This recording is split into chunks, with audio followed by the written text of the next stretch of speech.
fourth trip to Cuba begins at the Miami airport, flying a regular commercial flight on Delta to Havana. Well, it only took an hour and a half to clear through the customs immigration spot checks.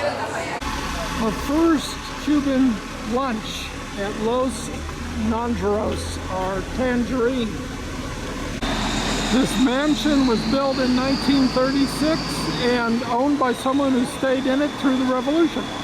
Water, soda, beer, some juice, etc. As a main dish, you are going to enjoy of a Cuban tradition. Cuban tradition is a combination of pork and beef in different way of cook. For example, the pork. This is the Museum of the Revolution, under remodeling constantly for the last 8 or 9 years and still being remodeled. The whole museum is under extensive renovation and very little of it is open. This is the T-34 tank that Castro fired a shell at a supported ship during the Bay of Pigs. This is what's left of a B-26 shot down by this SA-2 missile. We're now in Old Havana on crowded streets today. This is the Havana 500-year placard, one of many around the city, founded 18 November 1519. Day 2 of my adventures in Cuba begins with a view of the water from my balcony. Now, one thing they warn you in big, yellow, bold letters is never close that door, because if you close the balcony door while you're outside, you're going to have to cross from balcony to balcony, not too far of a drop, 9 floors, and pound on windows, hoping somebody's there. Otherwise, you're trapped forever. I am here to see what the impact of the reimposition of severe, strict embargoes on Cuba and the change of the presidency from the Castros to people who were under the Castros for many, many years has done to Cuba. Now we go to a cigar factory in a very pretty building. This is one of the 5 cigar factories in Havana, founded in the 1800s. They make all the different brands of cigars here. Most famous are the Monte Cristos and the Churchills. Now a detailed tour of the cigar factory, the rolling, the color selection, the getting the leaves ready, with Castro looking on. All the potholes in Cuba have names. This is Hector pothole. So on one side of Revolutionary Square is Jose Marti Tower in the shape of a star, 600 feet high, the tallest building in Havana by law. And on the other side are government buildings and a row of old cars. This is an example in the Christopher Columbus Cemetery of an abandoned mausoleum. The owners of this grave fled to the U.S. So what happened? The house, of course, was confiscated, but this mausoleum can only be used by members of the family until someone returns to Cuba with a title and demands that a person be buried here. Nobody has been buried in this mausoleum since the revolution in 1959. And right next to it is the owner of the Cuban tobacco factory, who also left the country. No one buried here in 60 years. This is one of the very few Jewish graves at Christopher Columbus Cemetery. An American buried in the 1900s, the American Consul, Steinhardt. Time for lunch. A place called Amos, not a sign in sight.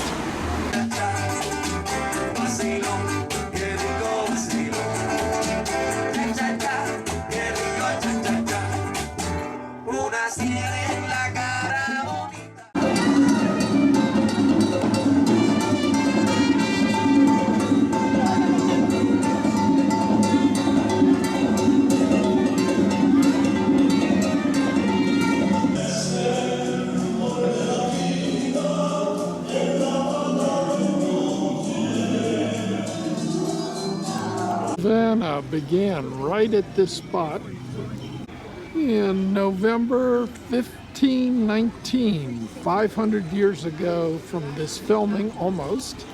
In a light rain, then the Plaza de Arms, the heart of Havana.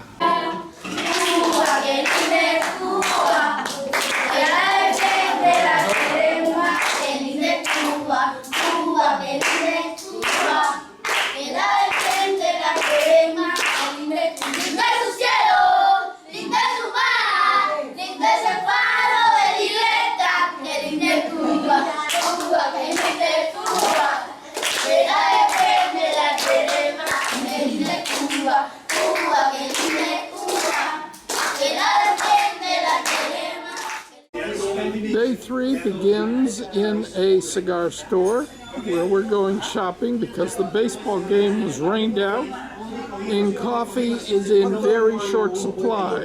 Now this is the best rum here, the Santiago de Cuba 12 years at $50 a bottle. But I am buying a 7-year Havana Club.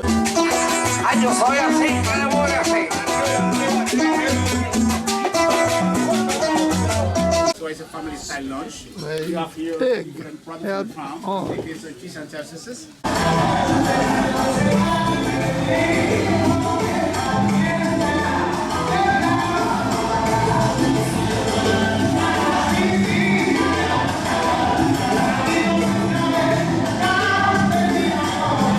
Next activity of the long day is the giant Havana market. Day 4 starts with Benito and a long drive to his tobacco farm. The farm has a beautiful location in the Vinales Mountains in far western Cuba. 100,000 plants of tobacco. And this is the beginning of the process. I give the explanation, and after, probably one cigar for you. Everybody can smoke here if you want. And invite for one cup of coffee in my house, black and white. Making a cigar.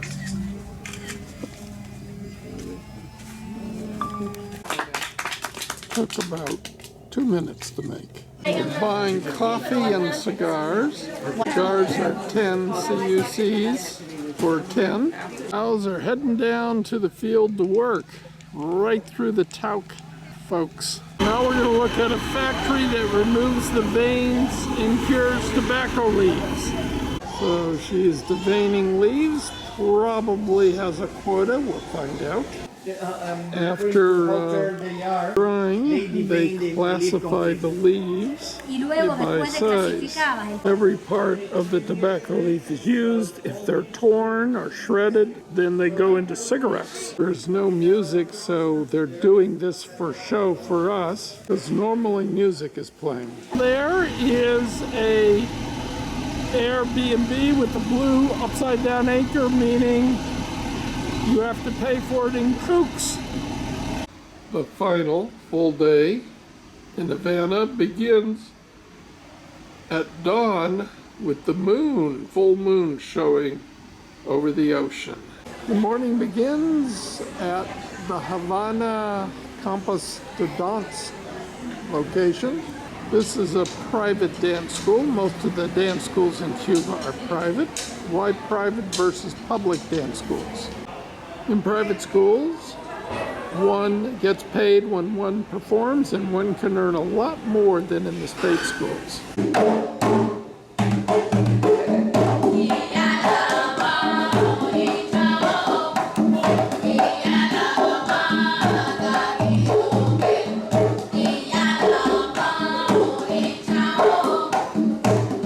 And here is a typical sidewalk. Imagining doing this at night without any lights. And here is a little park where the locals are waiting for a bus. Next up, looking at a place that repairs the old cars, the old American cars of Cuba. The P on the license plate means it's a private car. The airplane on the hood means it's a Chevrolet. And here's a beautiful Chevrolet Bel Air. It will take 9 months to refurbish this car with embargoes. This is the car that Michelle Obama drove in when they visited Cuba. 1960 Impala has a name. This is Daniel, after the owner. Even though these are private cars, the government makes them put this sticker on.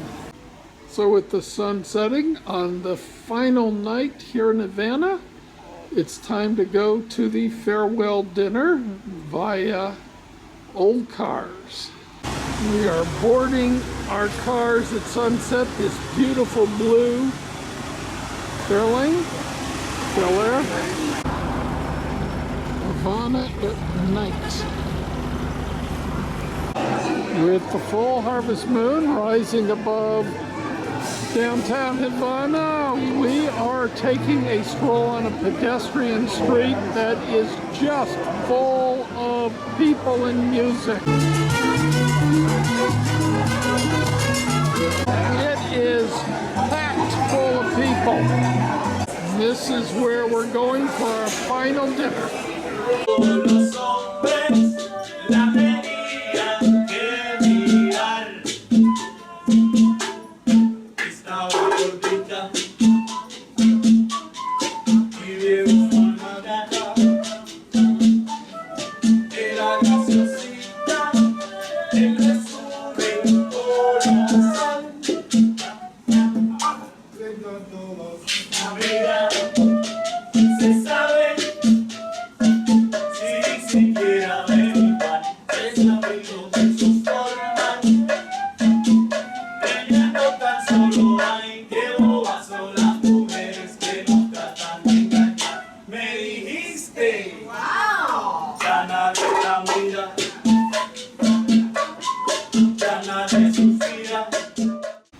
It is time to end my 7-day adventure as I began it, standing on my balcony with a full moon and, I would say 5 days until the 500th anniversary celebrations of the founding of Havana.